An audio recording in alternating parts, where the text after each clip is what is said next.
Hello everyone, कैसे हैं आप सब। आज हम बात करेंगे न्यू मीडिया, जो हमारा जी के सब्जेक्ट है उसके यूनिट 2 के बारे में। तो इसमें हम जानेंगे कि न्यू मीडिया के नए रूपों और उनके प्रभावों का अध्ययन करेंगे। न्यू मीडिया और सूचना तकनीक के बीच गहरा संबंध है, जिसने हमारे संचार और सूचना के तरीके को पूरी तरह से बदल दिया है। चलिए स्टार्ट करते हैं। तो सबसे पहले इसके अंदर है न्यू मीडिया तथा सूचना तकनीक। तो सूचना तकनीक का बेसिकली मतलब है इंफॉर्मेशन टेक्नोलॉजी। तो हम इसका अगर परिचय के बारे में बात करें, न्यू मीडिया और सूचना तकनीक एक दूसरे से गहराई से जुड़े हैं। सूचना तकनीक ही न्यू मीडिया का आधार है। तो बेसिकली न्यू मीडिया और इंफॉर्मेशन टेक्नोलॉजी जो है वो एक दूसरे से बहुत जुड़े हुए हैं। IT basically information technology he new media का बेस है। कंप्यूटर, इंटरनेट और मोबाइल टेक के बिना न्यू मीडिया पॉसिबल ही नहीं। अगर हमें न्यू मीडिया देखना है, हम बिना कंप्यूटर के, बिना मोबाइल फ़ोन के, इंटरनेट के हम किसी भी वेबसाइट का, किसी भी ऐप का एक्सेस कर ही नहीं सकते। तो बेसिकली उनके बिना ये पॉसिबल ही नहीं है। हम अब बात करते हैं तकनीकी विकास के बारे में। तो कंप्यूटर, इंटरनेट और मोबाइल टेक्नोलॉजी के विकास से न्यू मीडिया संभव हुआ है। अब बिना कंप्यूटर के, अब टेक्नोलॉजी जैसे जैसे आगे बढ़ रही है, नए मीडिया टूल्स आए हैं, जैसे स्मार्टफोन्स हो गए, इंटरनेट स्पीड हो गई और ऐप्स हो गए। इन सब ने मीडिया को सबके लिए एक्सेसिबल बनाया। अब आपने देखा होगा कि पुराने टाइम पे कि स्मार्टफोन होता था, जब नया नया आया था तो कुछ ही लोगों के पास था। आज के टाइम में कोई अमीर हो, कोई गरीब हो, हर एक के पास स्मार्टफोन है, हर एक के पास इंटरनेट है और उसकी वजह से हर एक व्यक्ति के पास इसका एक्सेस पहुंच गया है। अब हम बात करते हैं इसके बारे में डिजिटल टूल्स और प्लेटफॉर्म के बारे में। अब न्यू मीडिया जो है, आज का डिजिटल संसार सूचना तकनीक पर आधारित है। सूचना तकनीक मतलब इंफॉर्मेशन टेक्नोलॉजी पर आधारित है, जिसके बिना न्यू मीडिया की कल्पना नहीं की जा सकती। न्यू मीडिया के टूल जैसे कंप्यूटर, मोबाइल, स्मार्टफोन, टीवी और टैबलेट्स आज हर किसी के पास है। क्लाउड स्टोरेज ऐप्स ने कंटेंट बनाना और शेयर करना काफ़ी ईजी कर दिया है। क्लाउड स्टोरेज मतलब बेसिकली जो डाटा हम स्टोर करते हैं इंटरनेट पे, काफ़ी वास्ट डाटा है, तो उसको हम स्टोरेज करने के लिए क्लाउड स्टोरेज हो गया। और ऐप्स हो गए जैसे यूट्यूब हो गए, उसमें कंटेंट कोई सा भी व्यक्ति कंटेंट बना सकता है और अपने प्रियजनों के साथ या पूरी दुनिया के साथ शेयर कर सकता है। हम नेक्स्ट स्लाइड पे आते हैं। डिजिटल टूल्स और प्लेटफॉर्म्स, बेसिकली यही था। डिजिटल टूल्स प्लेटफॉर्म में यही है, computer, mobile phone, tablet, smart TV, ये सब डिवाइसेस हैं जिसको यूज़ करके हम न्यू मीडिया का एक्सेस कर सकते हैं। उसके बाद डेटा प्रोसेसिंग के बारे में बात करें हम, सूचना तकनीक बड़ी मात्रा में जानकारी को स्टोर करता है, प्रोसेस करता है। वो ये क्लाउड स्टोरेज हो गई जिसको हम स्टोर करते हैं, सक्षम बनाती है। इंटरनेट, वेब ब्राउज़र, ऐप्स और क्लाउड स्टोरेज न्यू मीडिया को यूज़र फ्रेंडली बना दिया है। तो ये काफ़ी ज़्यादा यूज़र फ्रेंडली हो गया है, कोई भी एक्सेस कर सकता है यूज़र को। एक बेसिकली ऐसे व्हाट्सअप हो गया। व्हाट्सअप एक ऐसा ऐप है जिसको हम हर एक व्यक्ति यूज़ करता है ऑलमोस्ट, क्योंकि वो बहुत ज़्यादा यूज़र फ्रेंडली है। उसी तरह इस क्रोम पे काफ़ी सारे ब्राउज़र हो गए, ये सब इंटरनेट हो गए, ये भी यूज़र फ्रेंडली है कि कोई भी इसको सीख सकता है, चाहे छोटा बच्चा हो, चाहे काफ़ी एज का कोई अंकल हो, आंटी हो, वो भी सीख सकते हैं, कोई भी सीख सकते हैं इनको। अब आगे चलते हैं इस पर। तो आगे है नेटवर्किंग साइट्स तथा ऐप्स। तो इसका पहले हम परिचय दे रहे हैं। तो नेटवर्किंग साइट्स और ऐप्स हम लोगों से कनेक्ट होने, बात करने और कंटेंट शेयर करने की सुविधा देती हैं।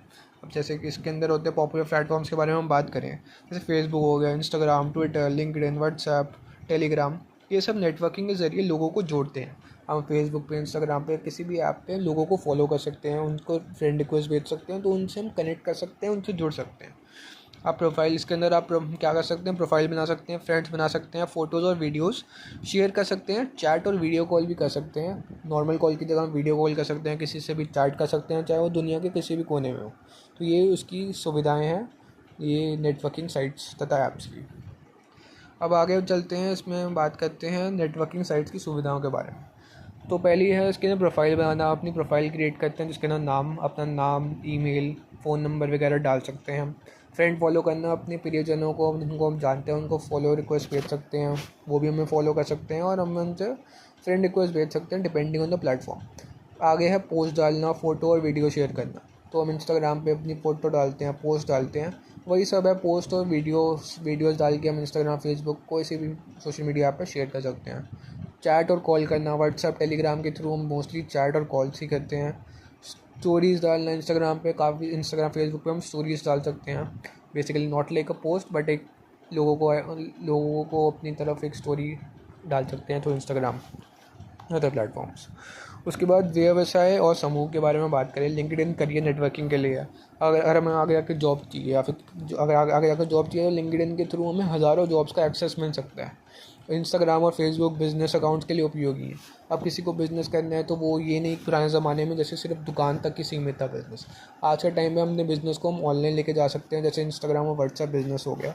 और वहीं पे हमें एक फ़ोटो डालनी है, एक पोस्ट डालनी है जिसके थ्रू हमारा बिज़नेस जो है, हमारे पोस्ट जो है वो हज़ारों लाखों लोगों तक पहुंच सकता है, सिर्फ घर बैठे बैठे ही, अगर हम इंस्टाग्राम और व्हाट्सएप बिज़नेस यूज़ करें।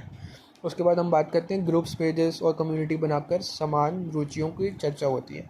अब आज के टाइम पे हम व्हाट्सएप के अंदर भी आपने देखा होगा एक ऑप्शन आता है कम्युनिटीज़ का, तो हम कम्युनिटी क्रिएट कर सकते हैं। It is like a group, जहाँ पे लोग हमारे साथ जुड़ेंगे और हम अपने प्रोडक्ट को, हमारी जो चीज़ है उसको एडवर्टाइज़ करने के लिए हम वहाँ पर डाल सकते हैं। काफ़ी सारे लोगों तक वो एक्सेस पहुँचेगा।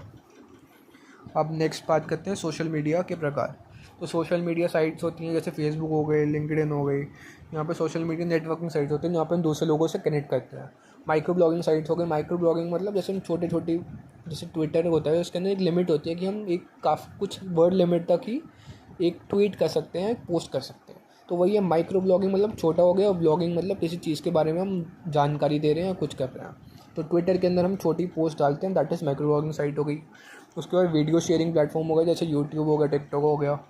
और बात करते हैं हम फ़ोटो और स्टोरी शेयरिंग, जैसे इंस्टाग्राम, स्नैपचैट पे फ़ोटो स्टोरी शेयर कर सकते हैं। मैसेजिंग ऐप्स हो गए जैसे व्हाट्सएप, टेलीग्राम हो गया, जिसमें हम अपनी व्हाट्सएप मैसेजेस करते हैं, लोगों से कनेक्ट करते हैं, लोगों से बात करते हैं अपने जानकार से थ्रू व्हाट्सएप एंड टेलीग्राम। और हम बात करते हैं सोशल मीडिया की विशेषताओं के बारे में हम बात करें तो इसका है यूज़र जनरेटेड कंटेंट। मतलब आप खुद का कंटेंट क्रिएट कर सकते हैं। आप कोई सा भी, आपने कोई न्यूज़ देनी है तो आप कोई सा भी न्यूज़ हो गई, कोई सा भी यूट्यूब चैनल आप क्रिएट कर सकते हैं, उसमें किसी भी प्रकार की इन्फॉर्मेशन दे सकते हैं। तो that is user generated content हो गया। और वही यूज़र देख भी रहा है, यूज़र क्रिएट भी कर रहा है, तो that is user generated content. उसके बाद बात करते हैं तेज़ सूचना प्रसार। अब हमें कोई, जैसे पुराने टाइम में जो होता था न्यूज़पेपर के थ्रू हम कोई न्यूज़ चाहिए होती थी, हमें वो मिलती थी। आज कुछ इवेंट हुआ तो कल न्यूज़ मिलती थी। अब क्या हो गया, न्यू मीडिया की वजह से कि तेज़ सूचना मिलती है कि इमीडिएटली हमें कोई सा भी इवेंट हुआ हो, पूरी दुनिया में हुआ हो, चाहे वो 1 मिनट पहले हुआ हो, हमें 1 मिनट में पूरी इन्फॉर्मेशन मिल जाती है। दो तरफा संवाद के बारे में बात करें, रिप्लाई और कमेंट कर सकते हैं हम। यूट्यूब वीडियोस हो गए, इंस्टाग्राम कहीं भी हो गया, उसके नीचे हम पोस्ट करके कोई सी पोस्ट पे रिप्लाई और कमेंट कर सकते हैं। और हैशटैग और ट्रेंडिंग टॉपिक्स के बारे में पता लगा सकते हैं कि देश विदेश में क्या चल रहा है। जैसे ट्विटर पे हमें पूरा एक ऑप्शन आता है ट्रेंडिंग हैशटैग्स का, जिसमें क्या क्या ट्रेंड में चल रहा है, पूरे भारत में चल रहा है, पूरे दिल्ली में चल रहा है, कहीं में भी चल रहा है, उसके बारे में हमें पता चल सकता है। लाइव स्ट्रीमिंग हो गया, कोई सा भी हमें वीडियो अपने तय दर्शकों के साथ या फिर किसी भी, जिसको हम कोई सोशल मीडिया इन्फ्लुएंसर हो गया तो हम उसको लाइव उससे कनेक्ट कर सकते हैं थ्रू इंस्टाग्राम हो गए, बाकी like through social media apps ये। यस। उसके बाद बात करते हैं प्रभाव के बारे में। अब उसका पॉजिटिव प्रभाव हो गया, सकारात्मक भी है, नकारात्मक भी है। सकारात्मक होता है जैसे इन्फॉर्मेशन हमें जल्दी मिल जाती है, इससे अवेयरनेस भी बढ़ जाती है। और नेगेटिव प्रभाव के बारे में हम बात करें, जैसे इसमें फेक न्यूज़ बहुत फैलती है कि आपने देखा होगा काफ़ी ज़्यादा टाइम काफ़ी बारी ऐसी न्यूज़ होती है जो कि इन रियलिटी में होती नहीं, बट वो हम पूरी दुनिया तक पहुंच जाती है। वो एक फ़ेक न्यूज़ बहुत जल्दी फैल जाती है इसके थ्रू, सोशल मीडिया प्लेटफॉर्म के थ्रू। और आगे बात करते हैं, एक और पॉइंट है इसका, ट्रोल्स होते हैं और प्राइवेसी का रिस्क भी होता है। अब आपको लोगों को ट्रोल कर देते हैं, जैसे क्रिकेटर्स होते हैं, कई बार हो सकता है विराट कोहली इतने अच्छे रन नहीं मारे, कम रन मारे, तो लोग क्या करते हैं, ट्रोल करना शुरू कर देते हैं। तो ये भी एक इसका नकारात्मक चीज़ है। और प्राइवेसी का रिस्क होता है, कई बार हैकिंग का शिकार बन सकते हैं या कुछ भी हो सकता है, वायरस आ सकता है। तो ये भी एक नकारात्मक चीज़ है सोशल मीडिया की। उसके बाद बात करते हैं डिजिटल आर्काइव के बारे में। तो डिजिटल आर्काइव के बारे में बात करें, पहले जानते हैं डिजिटल आर्काइव होता क्या है। इसका मतलब होता है एक ऐसी जगह जहाँ डॉक्यूमेंट्स, वीडियोस और इमेजेस को इन्फॉर्मेशन डिजिटल फॉर्म में स्टोर की जाती है। एक ऑनलाइन फॉर्म के अंदर हम उसको स्टोर करेंगे, जैसे हमारा जैसे आधार कार्ड है हमारा, तो आधार कार्ड हम अपने पास रखते हैं, बट हम उसको ऑनलाइन स्टोर कर सकते हैं थ्रू डिजी लॉकर के थ्रू स्टोर कर सकते हैं। तो जैसे old newspaper, book, research paper, historical record, सबको हम ऑनलाइन फॉर्म में सेव कर सकते हैं, दैट इज़ डिजिटल आर्काइव। उसके बाद बात करते हैं डिजिटल आर्काइव महत्व के बारे में, इसकी सामग्री और महत्व के बारे में। तो इसकी सामग्री होती है समाचार पत्रिकाएं, पुरानी किताबें, दस्तावेज, भाषण, ये सब होता है। हम उसको ऑनलाइन फॉर्म में या फिर डिजिटल फॉर्म में सेव कर सकते हैं। इसके महत्व के बारे में बात करें कि इस जानकारी को सुरक्षित रखना, शोध के लिए आसान पहुंच और सांस्कृतिक और ऐतिहासिक विरासत का संरक्षण। उदाहरण के तौर पर बात करें internet archive, Google books, digital India portal, Bharatvani portal. ये हमारी कल्चरल हेरिटेज को प्रोटेक्ट करता है। रिसर्चर्स के लिए काफ़ी हेल्पफुल होता है। कोई सी भी चीज़ हो गई, कोई सा न्यूज़पेपर हो गया, कोई सा भी बुक्स हो गई, वो हमें इंस्टेंट अवेलेबल होगी, चाहे आप दुनिया के कोई से भी कोने में बैठे हो, आपको इंस्टेंटली मिल जाएगी। और हमारे एक बेसिकली इसको एक्सेस करने के लिए हम एक पिन कोड भी रख सकते हैं। पिन कोड भी होता है और काफ़ी सारे सिक्योरिटी मेजर्स भी होते हैं, ताकि ये सिर्फ हमारे तक ही सीमित रहो और कोई भी इसको और कोई एक्सेस नहीं कर पाए। अब नेक्स्ट पॉइंट पर बात करते हैं। नेक्स्ट इसका है बेसिकली कंक्लूजन ही है। अब तो इसके कंक्लूजन के बारे में बात करते हैं। सूचना तकनीक, न्यू मीडिया का विकास सूचना तकनीक की मदद से हुआ है, दैट इज़ इंफॉर्मेशन टेक्नोलॉजी की मदद से हुआ है।